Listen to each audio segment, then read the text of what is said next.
नमस्कार, आप देख रहे हैं खबर उत्तराखंड। मैं हूं आपके साथ तन्वी सक्सेना। खबरों का सिलसिला शुरू करते हैं, लेकिन उससे पहले एक नजर डालते हैं इस वक्त की हेडलाइंस पर। उत्तराखंड विधानसभा में भू कानून पारित, बाहरी लोग मनमाफिक नहीं खरीद पाएंगे जमीन। 11 पर्वतीय जिलों में जमीन खरीद पर रोक। उत्तराखंड में पनप रहा क्षेत्रवाद, सदन में पहाड़ मैदान को लेकर मंत्री और विधायक भिड़े। अध्यक्ष बोली, ये कोई अखाड़ा नहीं, सदन है।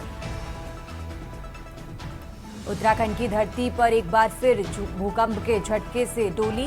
पिथौरागढ़ में आया भूकंप, दहशत में घरों से बाहर निकले लोग। सीएजी रिपोर्ट से सामने आई उत्तराखंड कर्मकार कल्याण बोर्ड की धांधली। बिना मंजूरी खर्च कर डाले करीब 607 करोड़ रुपए। ड्राफ्टमैन की भर्ती प्रक्रिया पर नैनीताल हाईकोर्ट ने लगाई रोक। भर्ती प्रक्रिया पर भी पक्षकारों को नोटिस जारी किया गया। 20 मार्च को होगी अगली सुनवाई। बर्फबारी से गंगा घाटी से लेकर अन्य ऊंची पहाड़ियां, बर्फ से लकदक हर्षिल मुकबा सड़क मार्ग खोलने का कार्य जारी। आप देख रहे हैं के न्यूज, खबरों का सारथी। और अब रुक करते हैं खबरों का। बात कर रहे हैं देहरादून की। देहरादून से खबर आपको बता रहे हैं, जहां भू कानून संशोधन विधेयक विधानसभा में पास हुआ है। ये बड़ी खबर आपको देहरादून से बता रहे हैं, जहां आम बजट और विधायकों पर चर्चा होगी। भू कानून संशोधन विधेयक ऐतिहासिक, सीएम धामी की तरफ से कहा गया। विपक्ष ने विधानसभा में स्वास्थ्य सेवाओं का मुद्दा उठाया। पलायन का सबसे बड़ा कारण स्वास्थ्य सुविधाओं का अभाव। देहरादून से खबर आपको बता रहे हैं, जहां समिति की बैठक में एजेंडा तय, आज भी चलेगा सदन। तो देहरादून से खबर आपको बता रहे हैं, पलायन का सबसे बड़ा कारण स्वास्थ्य सुविधाओं का अभाव। समिति की बैठक में एजेंडा तय और आज भी सदन चलेगा। देहरादून से खबर आपको बता रहे हैं, जहां भू कानून संशोधन विधेयक विधानसभा में पास। आम बजट और विधेयकों पर चर्चा होगी। देहरादून से अहम जानकारी आपको बता रहे हैं, जहां भू कानून संशोधन विधेयक विधानसभा में पास हुआ। आज बजट और विधेयकों पर चर्चा होगी। ये बड़ी खबर आपको देहरादून से बता रहे हैं, जहां भू कानून संशोधन विधेयक ऐतिहासिक, सीएम धामी ने कहा। विपक्ष ने विधानसभा में स्वास्थ्य सेवाओं का मुद्दा उठाया। पलायन का सबसे बड़ा कारण स्वास्थ्य सुविधाओं का अभाव। तो देहरादून से अहम जानकारी आपको बता रहे हैं, जहां भू कानून संशोधन विधेयक विधानसभा में पास और आज बजट और विधेयकों पर चर्चा होगी।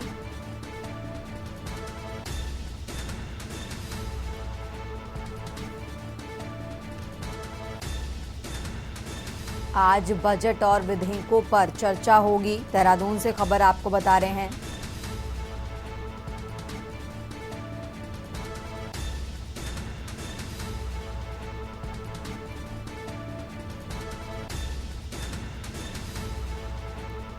देहरादून से अहम जानकारी आपको बता रहे हैं, जहां आज बजट और विधेयकों पर चर्चा होगी। भू कानून संशोधन विधेयक विधानसभा में पास और आज बजट और विधेयकों पर चर्चा होगी। देहरादून से खबर आपको बता रहे हैं, जहां भू कानून संशोधन विधेयक विधानसभा में पास हुआ और आज बजट और विधेयकों पर चर्चा की जाएगी। सीएम धामी ने कहा कि भू कानून संशोधन विधेयक ऐतिहासिक। विपक्ष ने विधानसभा में स्वास्थ्य सेवाओं का मुद्दा उठाया।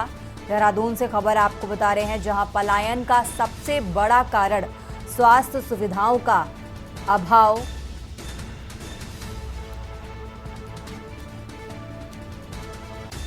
तो देहरादून से खबर आपको बता रहे हैं, जहां विधानसभा में भू कानून संशोधन विधेयक पास हुआ और आज बजट और विधेयकों पर चर्चा की जाएगी।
और चलिए रुक करते हैं अगली खबर का। देहरादून से एक और खबर आपको बता रहे हैं, जहां उत्तराखंड में फिर महसूस हुए भूकंप के झटके। पिथौरागढ़ के धारचूला में 3.5 रिएक्टर से दहशत में लोग।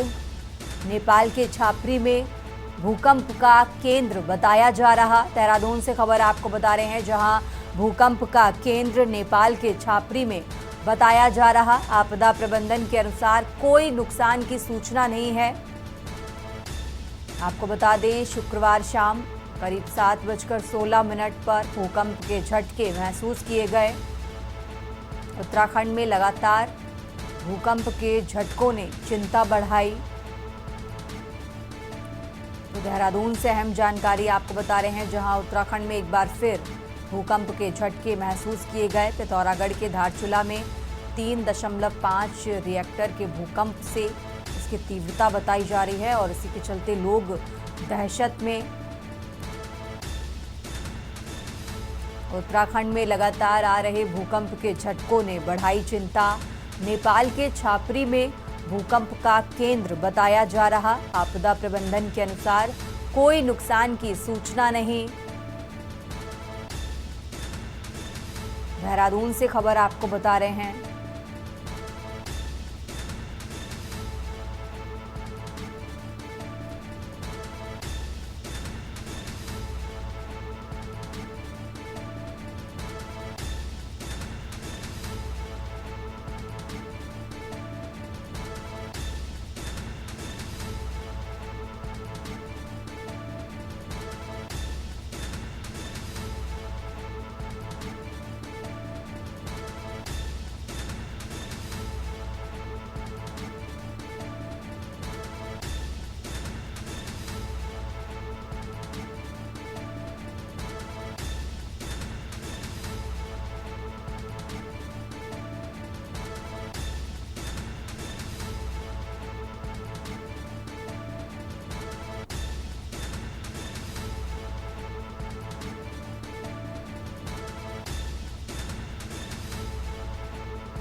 खबरों में आगे बढ़ते हैं, बात कर रहे हैं लगातार देहरादून की। देहरादून से एक और खबर आपको बता रहे हैं, जहां संघर्ष समिति ने भू कानून की प्रतियां फाड़कर विरोध जताया। सरकार ने इस कानून में भू माफिया को जमीन लूट की और छूट दी, उनका कहना है। और साथ ही उन्होंने ये भी कहा कि इस कानून को नगरीय क्षेत्र में लागू नहीं किया गया। ग्रामीण क्षेत्र में 250 वर्ग मीटर जमीन खरीदने का प्रावधान, 30 साल तक लीज पर जमीन लेने का भी प्रावधान। देहरादून से खबर आपको बता रहे हैं। सरकार ने भू कानून के नाम पर आम लोगों को धोखा दिया। विधेयक में हरिद्वार, उधम सिंह नगर को बाहर किया। संघर्ष समिति ने भू कानून की प्रतियां फाड़कर विरोध जताया है।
खबरों में आगे बढ़ते हैं और अब खबर लक्सर से है, जहां भारतीय किसान यूनियन तोमर गुट के पदाधिकारियों व कार्यकर्ताओं ने एसडीएम सौरभ असवाल से मुलाकात कर उन्हें ज्ञापन सौंपा। किसान यूनियन नेताओं और कार्यकर्ताओं ने आरोप लगाया कि खनन विभाग से जुड़े कर्मचारियों पर किसानों का उत्पादन करने के आरोप लगाए। साथ ही भू कानून को वापस ले जाने की मांग भी की गई और गन्ना मूल्य किसानों की लागत के अनुरूप घोषित कर जाने की मांग उठाई। एसडीएम ने उनकी मांगों को कार्रवाई हेतु उच्च अधिकारी को प्रेषित करने का भरोसा दिया।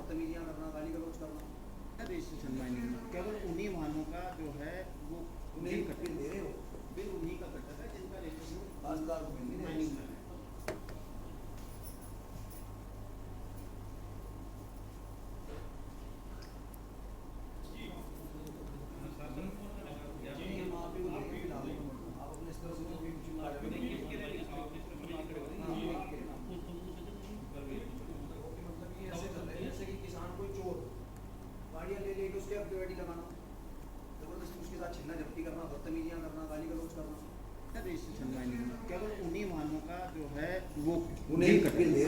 ये भारतीय किसान यूनियन तोमर गुट के द्वारा एक ज्ञापन दिया गया है, जिसमें इनके द्वारा कहा गया है कि किसान अगर कोई अपने भवन निर्माण के लिए कोई अगर खनन सामग्री ले जाता है तो उससे न रोका जाए। और भी कई मांगे हैं खनन से संबंधी हैं, बाकी ट्यूबवेल के बिल माफ करने के लिए है, या फिर जो हमारा ये आपका भू कानून लागू हुआ है उसके संबंध में भी इनके द्वारा एक ज्ञापन दिया गया है। साथ में गन्ने के मूल्य को निर्धारित करने के लिए भी इसमें बिंदु रखा गया है।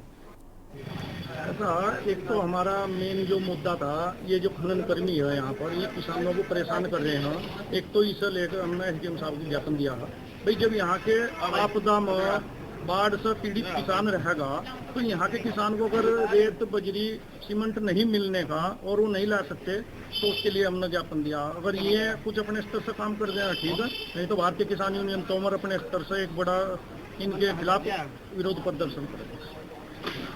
देखिए, एसडीएम साहब ने तो एक बढ़िया आश्वासन दिया है। ये जो हमारे क्षेत्र में माइनिंग चेक पोस्ट वाले जो लगा रखे हैं, सरकार ने जो ये मतलब एक तरह से बदमाश किस्म के जो व्यक्ति दिखा दिए हैं, किसानों की ट्रॉली को रोकते हैं, जो भी कोई रेता बजरी लाता है उसको गलत तरीके से परेशान किया जाता है। किसान के साथ बदतमीजियां, गाली गलौज एक आम बात हो चुकी है। और एक ज्ञापन में हमने ये भी दिया है कि हाल फिलहाल में जो विधानसभा में भू कानून लागू हुआ है उसमें हमारे जिले हरिद्वार को और उधम सिंह नगर को अलग रखा गया है।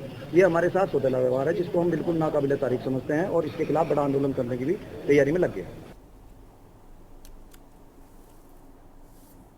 खबरों में आगे बढ़ते हैं। अब खबर हरिद्वार से है, जहां के नवनिर्मित सिटी स्पोर्ट्स कॉम्प्लेक्स में 3 दिवसीय बैटरीन बैडमिंटन प्रतियोगिता का आयोजन किया गया, जिसमें प्रदेश भर के करीब 250 से ज्यादा खिलाड़ी प्रतिभाग करेंगे। एचआरडीए की उपाध्यक्ष अंशुल ने बताया कि हरिद्वार के लिए स्पोर्ट्स कॉम्प्लेक्स का शुभारंभ हो चुका है, जिसका शुभारंभ इस बड़ी प्रतियोगिता से हुआ है, जिसका लाभ यहां के युवाओं को होगा। बैडमिंटन एसोसिएशन के सचिव आशुतोष का कहना है कि 3 दिन चलने वाली इस प्रतियोगिता में राज्य के सभी जिलों से खिलाड़ी प्रतिभाग कर रहे हैं, जिसमें पुरुष और महिलाएं दोनों ही क्षेत्रों में खेल होंगे।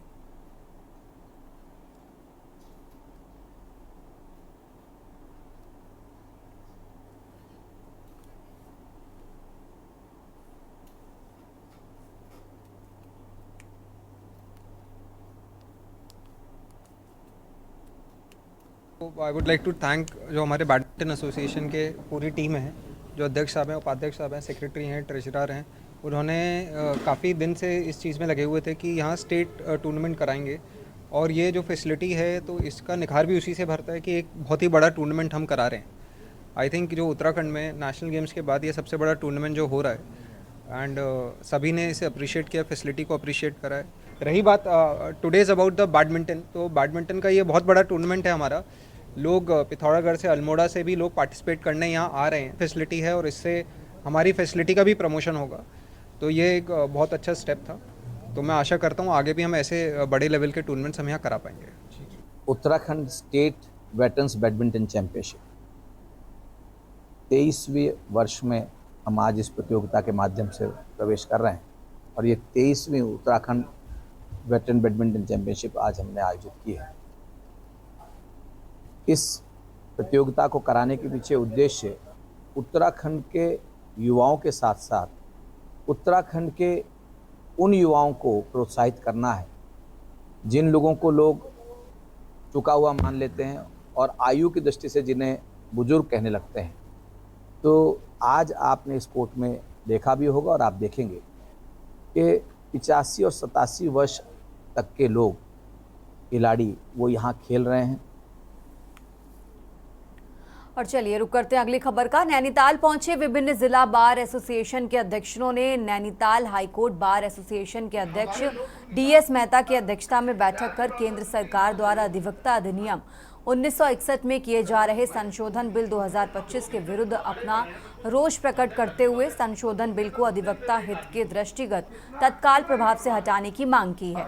अधिवक्ताओं का कहना है कि केंद्र सरकार के अधिवक्ता विधेयक 2025 में धारा 45B के जरिए अधिवक्ता के कदाचार के लिए उत्तरदायित्व तय किए गए हैं। अगर किसी व्यक्ति को अधिवक्ता के कदाचार से नुकसान होता है तो वो BCI के नियमों के मुताबिक शिकायत दर्ज करा सकता है, जो अधिवक्ताओं के स्वतंत्र रूप से कार्य करने में एवं अपनी बात को प्रभावी रूप से प्रदर्शित करने में कुठाराघात है। संशोधन बिल की धारा 45B अधिवक्ताओं को स्वतंत्र रूप से कार्य करने में बाधा डालती है। बिल संशोधन का विरोध कर रहे अधिवक्ताओं का कहना है कि कदाचार व झूठी गवाही इत्यादि देने के लिए पहले से ही आपराधिक अधिनियम में प्रावधान है। धारा 45B में संपूर्ण न्याय जगत में प्रभावी न्याय देने व न्याय को अंतिम छोर तक पहुंचाने में बाधा उत्पन्न करेगी।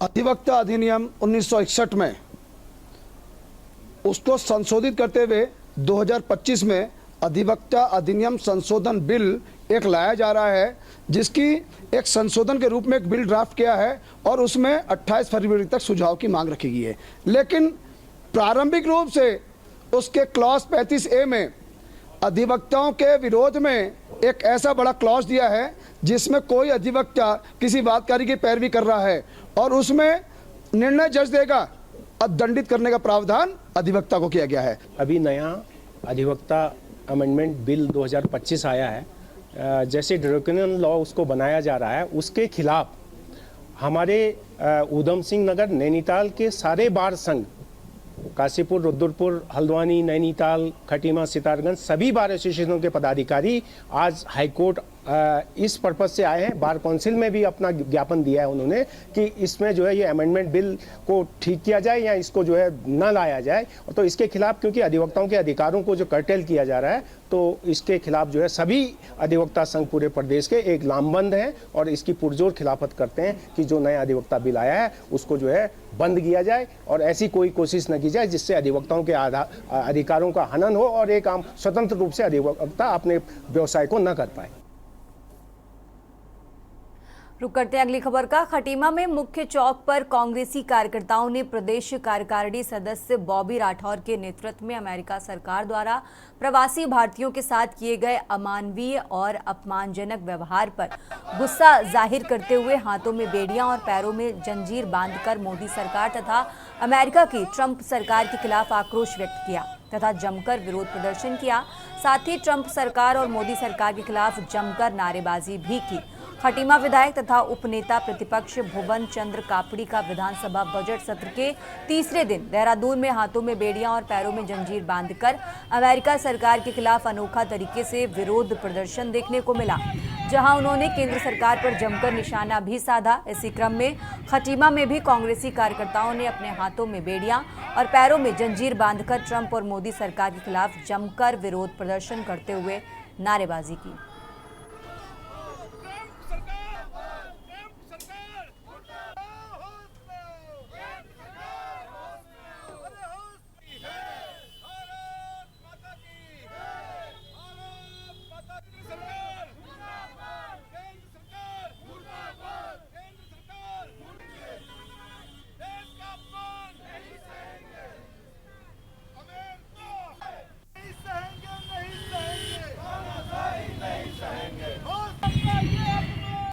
जिस प्रकार से अमेरिका की सरकार ने, ट्रंप सरकार ने हमारे भारत में जो लोग, भारत के लोग वहाँ पर अन्य राज्यों से, अनेक राज्यों से वहाँ पर जाकर अपना जीवन यापन कर रहे थे, रोजगार की तलाश के लिए वो लोग वहाँ गए थे और रोजगार कर रहे थे अपना जीवन यापन करने के लिए, उनको इतने अपमानजनक तरीके से, इतने आपत्तिजनक तरीके से उनको हथकड़ी लगाकर हमारे देश में भेजा गया, और वो भी अपने जहाज पे उनको हथकड़ी लगाकर उनको हमारे देश में भेजा गया। ये बहुत अपमानजनक है।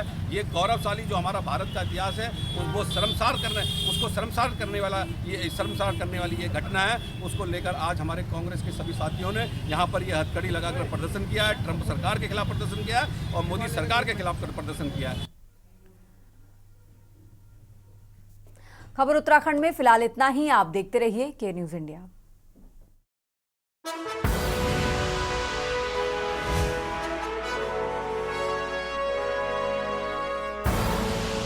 आप देख रहे हैं के न्यूज, खबरों का सारथी।